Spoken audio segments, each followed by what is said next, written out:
Hi all. ఈరోజు ఉలవకట్టు తయారీ విధానం తెలుసుకుందాము. ఒక ప్యాన్లో ఆయిల్ వేసుకొని పోపు దినుసులన్నీ వేసుకోండి.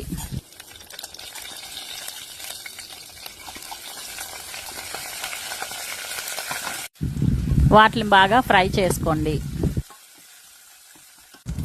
పోపు దినుసులు వేగిన తర్వాత కొంచెం ఆనియన్ వేసుకోండి. ఆనియన్ కొంచెం వేగిన తర్వాత ఒక టమాటీ పండు కూడా ముక్కలు చేసుకొని వేసుకోండి. తర్వాత వాటిని సిమ్లో పెట్టి మగ్గనివ్వండి.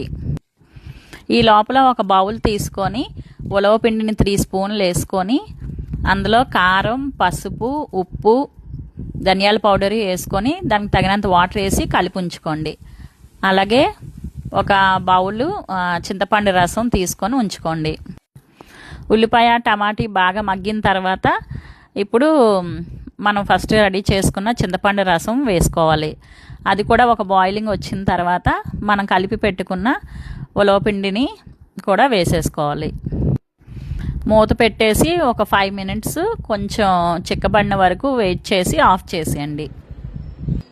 చూసారు కదా, మనందరికీ ఎంతో ఇష్టమైన ఉలవకట్టు తయారైపోయింది. ఇప్పుడు హ్యాపీగా తినడమే. నేను ఎప్పుడు ఇండియా వెళ్ళినా మా అమ్మ నాకు చేసి పెడతారండి. సో నేను ఫస్ట్ టైము నేను కూడా తయారు చేసి మా పాపకు పెట్టాను. చాలా బాగా వచ్చిందండి. మీరు కూడా ట్రై చేయండి.